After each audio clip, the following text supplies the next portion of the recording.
Hi friends, welcome to my channel. இன்றைக்கி நம்ம சேனலில் ஒரு சூப்பரான ஹெல்த்தியான நிறைய இரும்பு சத்து நிறைஞ்ச கருவேப்பிலை சட்னி தாங்க இன்றைக்கி நம்ம செய்ய போகிறோம். ரொம்ப ஈஸி, சட்டுன்னு செஞ்சிடலாம். கண்டிப்பாக கருவேப்பிலை சட்னிக்கு ஃப்ரெஷ்ஷான கருவேப்பிலை எடுத்துக்கோங்க. அப்போ தான் நம்மளுக்கு சட்னி நல்லாயிருக்கும். அதே மாதிரி சின்ன வெங்காயம் போட்டு செய்யுங்க. அப்போ தான் அது உடம்புக்கு நல்லதும் கூட.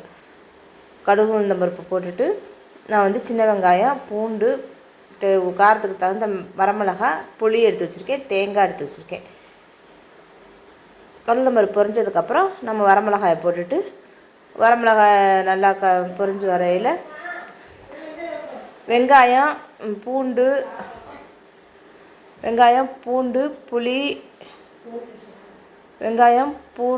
புளி எல்லாம் சேர்த்து நம்ம அதில் வதக்கிக்கணும்.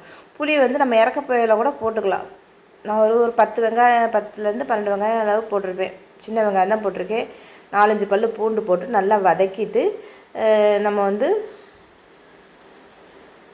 தேங்காய் சேர்த்துக்கலாம். துருவின தேங்காய் இல்லைன்னா சில்லு, நான் கொஞ்சம் கட் பண்ணி தான் சேர்த்துருக்கேன். அதையும் சேர்த்து நல்லா வதக்கி விட்டுட்டு அதுக்கப்புறம் இறக்க போயில புளி சேர்த்துக்கலாம். புளி சேர்த்து முடிச்சுட்டு தான் நம்ம கருவேப்பிலையில் நம்ம சொல்லவே வேண்டாங்க, அவ்வளோ சத்து இருக்குது. இரும்பு சத்து நிறையா இருக்குது. குழந்தைகளோட முடிக்கு, பெண்கள் கர்ப்பப்பையிலேருந்து எல்லா பிரச்சனைக்குமே இந்த கருவேப்பிலை அவ்வளோ நல்லது. முடி வளரலன்னு நம்ம சொல்கிறோம்ல, இன்டேக்காகவும் நம்ம கருவேப்பிலை எடுத்துக்கிட்டோம்னா, அதே கருவேப்பிலை எண்ணெய் மட்டும் தேய்ச்சா மட்டும் வளராது. இன்டேக்காகவும் நம்ம எடுத்துக்க போது தான் நம்மளுக்கு நல்ல முடி வளர்ச்சி இருக்கும். அதே மாதிரி நம்ம கருவேப்பிலையை பொடியாகவும் செஞ்சு சாப்பிடலாம். அதே மாதிரி நம்ம சாப்பாடில் போடும்போது எடுத்து நம்ம தூர வச்சுட்டு தான் சாப்பிட்றோம். இந்த மாதிரி அரைச்சி செய்யும்போது இப்போ குழந்தைகள்லாம் சாப்பிட்ருவாள்ல, அதனால் நம்ம ஃப்ரெஷ்ஷான கருவேப்பிலையை கழுவி தான் எடுத்து வச்சுருக்கேன். நம்ம சேர்த்துக்கிறோம். இன்னும் கூடவே போடலாம். ரொம்ப போட்டோம்னு வச்சுக்கோங்க, எங்கள் பிள்ளைய கண்டுபிடிச்சிருங்க. அதனால் நான் ஓரளவுக்கு ஒரு கைப்பிடி அளவு போட்டிருக்கேன். நீங்கள் இன்னும் கொஞ்சம் கூட போட்டுக்கோங்க. போட்டுக்கிட்டால் நல்லது தான். நல்லா வதக்கிட்டு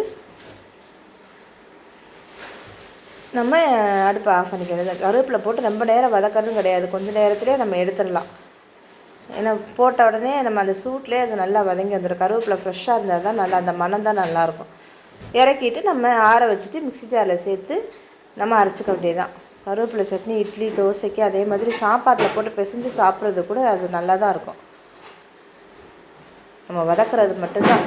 சின்ன வெங்காயம் போட்டு நம்ம நல்லா வதக்கிட்டோம்னா சூப்பராக இருக்கும். நல்லா வதக்கிட்டு நான் ஆற வச்சுருவேன். ஆற வச்சுட்டு கடைசியில் தான் நான் புளி பார்த்து போட்டுக்கோங்க. தக்காளி நான் எதுவுமே சேர்க்கலை. சில பேர் இதில் நிலக்கடலை பருப்பு சேர்த்துக்குவாங்க.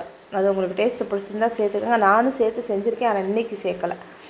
மிக்ஸி ஜாரில் காஞ்சதுக்கப்புறம் போட்டுட்டு நம்ம கொஞ்சம் தேவையான அளவு உப்பு, நான் பவுடர் சால்ட்டு தான் போட்டு நம்ம நல்லா அரைச்சி எடுத்துக்க வேண்டியது. தண்ணி சேர்த்து அரைக்கணும். அரைச்சி எடுத்து சாப்பிடும்போது சூப்பராக இருக்குங்க சட்னி. சுட சுட இட்லி, தோசை, அதே மாதிரி சூடான சாதத்துக்குமே இது செம்மையாக இருக்கும். கருவேப்பிலை சட்னி வாரத்தில் ஒரு நாள் செஞ்சு சாப்பிடுங்க. கருவேப்பிலை உடம்புக்கு அவ்வளோ நல்லது. செஞ்சு சாப்பிடுங்க. அதை நம்ம கொத்தமல்லி சட்னி, புதினா சட்னி அரைக்கிற மாதிரி வாரத்தில் ஒரு நாள் கருவேப்பிலை சட்னியும் அரைச்சிக்கிட்டோம்னா உடம்புக்கு நல்லது. இன்னும் நிறைய பிரச்சனை இது சரி பண்ணும். நம்ம கருவேப்பிலை சட்னி கண்டிப்பாக எடுத்துக்கிறோம். Okay, thank you. அடுத்த வீடியோ சந்திப்போம்.